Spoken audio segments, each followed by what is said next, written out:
ప్రతిపక్షంలో ఉన్నప్పటికీ అధికార పార్టీ నేతల తప్పులను ధైర్యంగా ప్రజల ముందు తీసుకువెళ్లిన మహిళా నేత, పార్టీ అధినేత ఆదేశాలు జవదాటని కార్యకర్త, ఎలాంటి క్లిష్ట పరిస్థితులనైనా ధైర్యంగా ఎదుర్కోగల ధీరవనిత. ఆమె తెలుగుదేశం పార్టీ పొలిట్ బ్యూరో సభ్యురాలు వంగలపూడి అనిత. పార్టీలో ఓ కార్యకర్త స్థాయి నుంచి అంచెలంచెలుగా ఎదుగుతూ వచ్చిన అనిత ప్రస్తుత కూటమి ప్రభుత్వంలో రాష్ట్ర హోంమంత్రిగా ప్రమాణ స్వీకారం చేశారు. పార్టీలో కష్టపడి పనిచేసిన ప్రతి ఒక్కరికి మంచి అవకాశాలు వస్తాయని అనిత ద్వారా అధినేత చంద్రబాబు నాయుడు మరోసారి నిరూపించారు. గత 5 ఏళ్ల కాలంలో వైసీపీ నేతల అరాచక పాలనపై వంగలపూడి అనిత అనేక ఇబ్బందులను ఎదుర్కొన్నారు. ఆమె వ్యక్తిగత జీవితంపైన విమర్శలు చేశారు. అయినా ఆమె కుంగిపోలేదు. అంతేకాదు, మహిళలు, చిన్నారులపై జరుగుతున్న ఆకృత్యాలను అరికట్టాలని డిమాండ్ చేస్తూ డీజీపీ కార్యాలయంకు వెళితే ఆమెను పోలీసులు అడుగు కూడా పెట్టనివ్వలేదు. ఆ సమయంలోనే అనిత సవాల్ చేశారు. తనని రాకుండా అడ్డుకున్న కార్యాలయంలోకి మీరే ప్రోటోకాల్తో తీసుకెళ్తారని, అప్పుడే డీజీపీ కార్యాలయంలోకి అడుగు పెడతానని సవాల్ విసిరారు.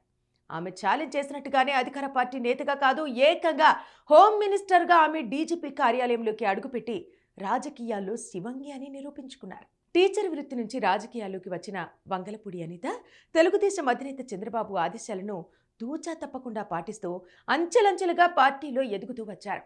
పార్టీలో కీలక వేదిక అయిన పొలిట్ బ్యూరోలోనూ ఆమెకు అవకాశం దక్కింది. పార్టీ రాష్ట్ర మహిళా అధ్యక్షురాలిగాను అనిత పనిచేశారు. ఈ క్రమంలో వైసీపీ నేతల నుంచి ఆమె అనేక విమర్శలు, అవమానాలను ఎదుర్కొన్నారు. ముఖ్యంగా గత 5 ఏళ్ల కాలంలో వైసీపీ ప్రభుత్వం అనితపై అనేక అక్రమ కేసులు బనాయించి తీవ్ర ఇబ్బందులకు గురిచేసింది. ఆమెకు సంబంధం లేని విషయాల్లోనూ ఆమె పేరును చేర్చి దాదాపు 20కి పైగా కేసులు పెట్టింది. దీనికి తోడు సోషల్ మీడియాలో ఆమె వ్యక్తిగత జీవితంపై వైసీపీ తప్పుడు ప్రచారం చేసింది. క్లిష్ట పరిస్థితుల్లోనూ పార్టీకి అండగా ఉంటూ అధికార వైసీపీ ప్రభుత్వ ప్రజా వ్యతిరేక విధానాలపై వంగలపూడి అనిత అల్లుపెరగని పోరాటం చేశారు. ఆమె రాష్ట్ర ప్రజల పక్షాన జగన్ ప్రభుత్వంపై పోరాటం సాగించడంతో పాటు పార్టీ వాయిస్ను ప్రజల్లోకి బలంగా తీసుకెళ్లారు. పార్టీ తరపున ప్రజల కోసం అనిత సాగించిన పోరాటాన్ని పలుమార్లు చంద్రబాబు ప్రశంసించారు. ప్రస్తుతం కూటమి అధికారంలోకి రావడంతో ఆమెను ఏకంగా హోమ్ మినిస్టర్ని చేశారు. తద్వారా దళిత వర్గాలకు, పార్టీ కోసం కష్టపడి పనిచేసే వ్యక్తులకు ఏ విధంగా అండగా ఉంటామో చంద్రబాబు మరోసారి నిరూపించారు. వంగలపూడి అనిత 1984లో విశాఖపట్నం జిల్లా లింగరాజుపాలెం గ్రామంలో జన్మించారు. ఆంధ్ర యూనివర్సిటీ నుండి ఎంఏ, ఎంఈడి పూర్తి చేశారు. ప్రభుత్వ ఉపాధ్యాయురాలిగా పనిచేసిన వంగలపూడి అనిత 28 ఏళ్ల వయసులో తన ఉద్యోగానికి రాజీనామా చేశారు. 2012లో తెలుగుదేశం పార్టీతో ఆమె రాజకీయ జీవితాన్ని ప్రారంభించారు. పార్టీ బలోపేతానికి పనిచేస్తూ అంచెలంచెలుగా ఎదుగుతూ వచ్చారు. పార్టీ అధినేత ఇచ్చిన ఆదేశాలను పాటిస్తూ ప్రజల పక్షాన వంగలపూడి అనిత పోరాటం సాగించారు. 2014 ఎన్నికల్లో పాయకరావుపేట ఎమ్మెల్యేగా అనిత విజయం సాధించారు. 2019లో టీడీపీ నుండి కొవ్వూరు నియోజకవర్గంలో పోటీ చేసి వైసీపీ అభ్యర్థి తానేటి వనిత చేతిలో ఓటమి పాలయ్యారు. 2024 ఎన్నికల్లో మరోసారి పాయకరావుపేట నియోజకవర్గం నుంచి పోటీ చేసిన అనిత సమీప వైసీపీ అభ్యర్థిపై 43,727 ఓట్ల తేడాతో విజయం సాధించారు.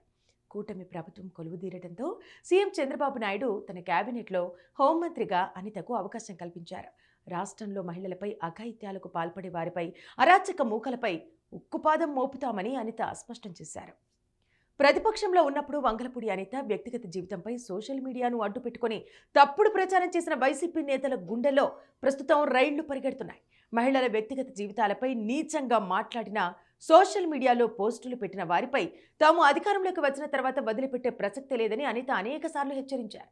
ప్రస్తుతం ఆమె హోమ్ మినిస్టర్గా బాధ్యతలు చేపట్టడంతో గతంలో మహిళల పట్ల తప్పుగా ప్రవర్తించిన వైసీపీ నేతలపై ఎలాంటి చర్యలు తీసుకుంటారోనన్న చర్చ ఏపీ రాజకీయాల్లో ఆసక్తికరంగా మారింది.